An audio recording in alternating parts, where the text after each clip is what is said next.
কোহিনূর চুরির কথা তো সবাই জানেন, কিন্তু ব্রিটিশদের করা ইতিহাসের সবচেয়ে ভয়ঙ্কর চুরিটা আপনি রোজ সকালে খান। 1848 সাল। চায়ের আসল রহস্য ছিল শুধুই চীনের কাছে। চা কিনতে গিয়ে ব্রিটিশদের রাজকোষ তখন প্রায় দেউলিয়া। তাই ইস্ট ইন্ডিয়া কোম্পানি নিল এক চরম সিদ্ধান্ত, চীনের মাটি থেকেই চুরি করতে হবে চায়ের গোপন ফর্মুলা। এই ইম্পসিবল মিশনে নামলেন গুপ্তচর রবার্ট ফরচিউন। চীনে তখন বিদেশিদের ঢোকা কড়া নিষেধ, ধরা পড়লেই সোজা মৃত্যুদণ্ড। তাই রবার্ট নিজের মাথা ন্যাড়া করে লাগালেন নকল টিকি। চীনা সেজে প্রাণের ঝুঁকি নিয়ে ঢুকে পড়লেন চীনের নিষিদ্ধ চা বাগানে। সেখানে গিয়েই ফাঁস হলো সবচেয়ে বড় সিক্রেট, ব্ল্যাক টি আর গ্রিন টি আসলে একই গাছের পাতা।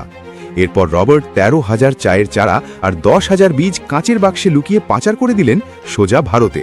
এই চুরি করা চারাগুলো পোতা হলো আমাদের দার্জিলিংয়ের পাহাড়ে। জন্ম নিল বিশ্বের সেরা দার্জিলিং টি। আর কয়েক বছরের মধ্যেই চীনকে হারিয়ে ভারত হয়ে উঠল চা উৎপাদনে 1 নম্বর।